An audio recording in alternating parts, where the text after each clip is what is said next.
Assalamualaikum warahmatullahi wabarakatuh.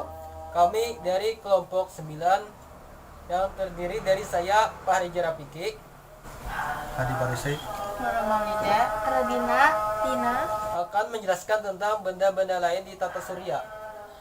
Pertama-tama di sini saya akan menjelaskan tentang tata surya.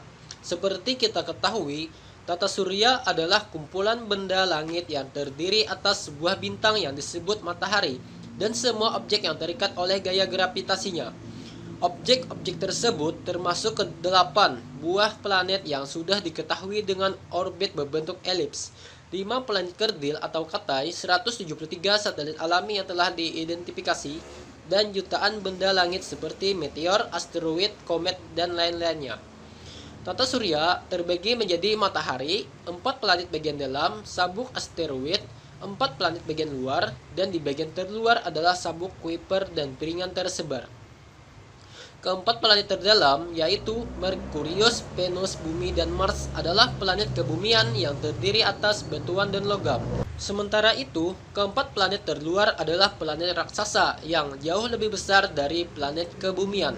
Dua planet terbesar, yaitu Jupiter dan Saturnus, adalah planet raksasa gas yang sebagian besar terdiri dari hidrogen dan helium. Dua planet lainnya, Uranus dan Neptunus, adalah planet raksasa es yang terdiri atas senyawa dengan titik leleh lebih tinggi dari hidrogen dan helium. Disebut senyawa platel seperti air, amonia, dan metana. Kemudian akan dilanjutkan oleh teman saya tentang benda-benda lain di tata surya. Satelit. Satelit adalah benda langit yang mengelilingi planet ketika beredar mengelilingi matahari. Selain itu, satelit juga berputar pada sumbunya. Satelit dibagi menjadi dua jenis, yaitu satelit alam dan satelit buatan. Satelit alam adalah satelit yang secara alami ada di dalam sistem tata surya. Contoh bulan yang menjadi satelit bumi. Satelit buatan adalah satelit yang dibuat oleh manusia. Satelit buatan dilepaskan oleh roket dan mengorbit di sekitar bumi. Satelit buatan digunakan untuk berbagai kepentingan, antara lain alat komunikasi, penyiaran radio dan televisi, pemetaan bumi dan kekayaan yang terkandung di dalamnya. Asteroid. Asteroid adalah benda langit berukuran kecil yang mengelilingi matahari dengan lintasan tertentu.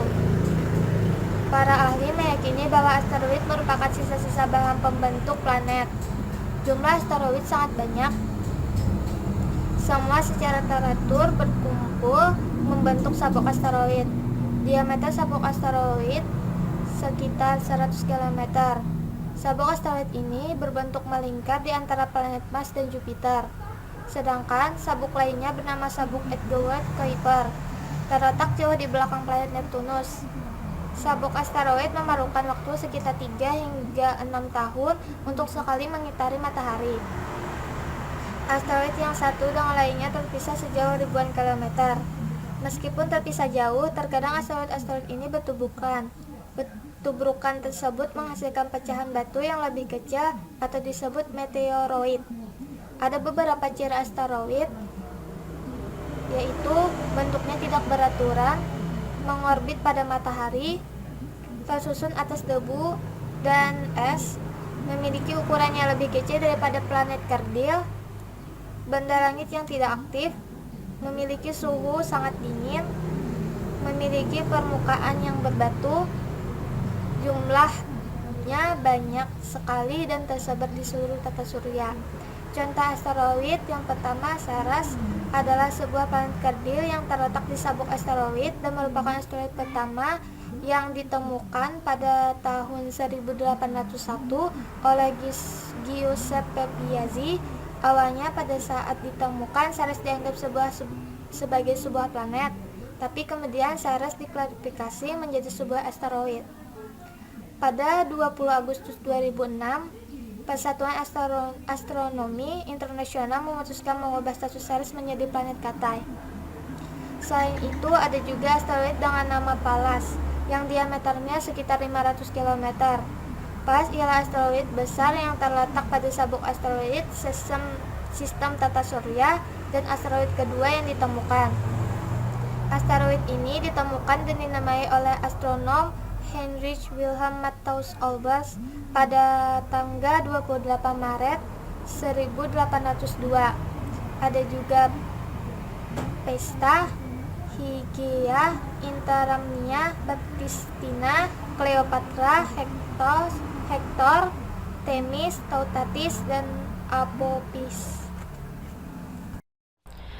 Meteoroid, meteor, dan meteorit berdasarkan pengertiannya yaitu benda kecil di luar angkasa yang ukurannya lebih kecil dari asteroid tetapi lebih besar dari atom atau molekul.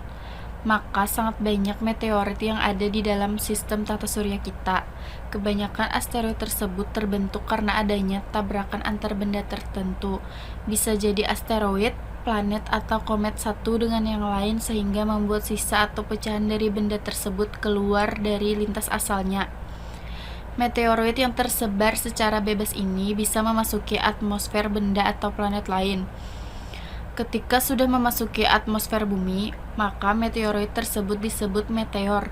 Di dalam atmosfer bumi, meteor ini akan terbakar karena terjadinya gesekan dengan udara pada kecepatan yang tinggi.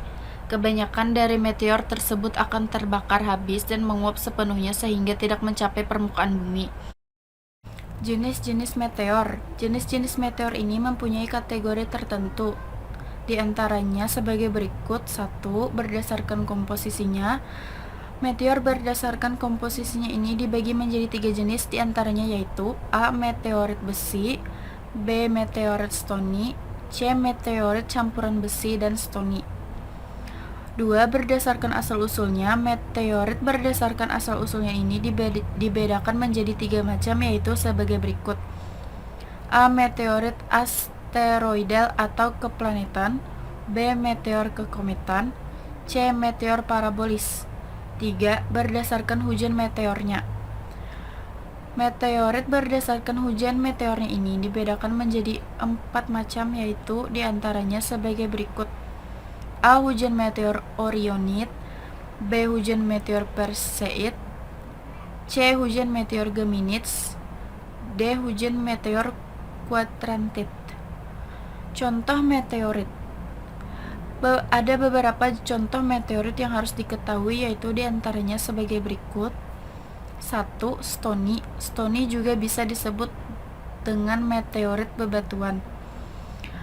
Jenis meteorit yang satu ini bisa ditemukan dan juga mempunyai ragam yang berbeda-beda. Meteorit stoni ini bisa dibagi menjadi 3 subklasifikasi, yaitu chondrites yang mempunyai kandungan chondrules, chondrites karbonan yang mempunyai kandungan chondrules bersamaan dengan mineral volatil, dan achondrites yang tidak mempunyai kandungan chondrules. 2. Besi. Meteorit yang juga pernah ditemukan ini mempunyai komposisi dari paduan besi, nikel, dan juga kristal. 3. Stoni dan besi. Jenis meteorit yang satu ini sangat langka ditemukan karena mempunyai kandungan bebatuan dan besi alias campuran dari stoni besi. Jenis meteorit ini menempati sekitar 1,2% dari yang pernah ditemukan. Nah, di sini saya akan menjelaskan tentang komet. Komet adalah benda terjauh yang mengorbit matahari. Ada sekitar 10 triliun komet.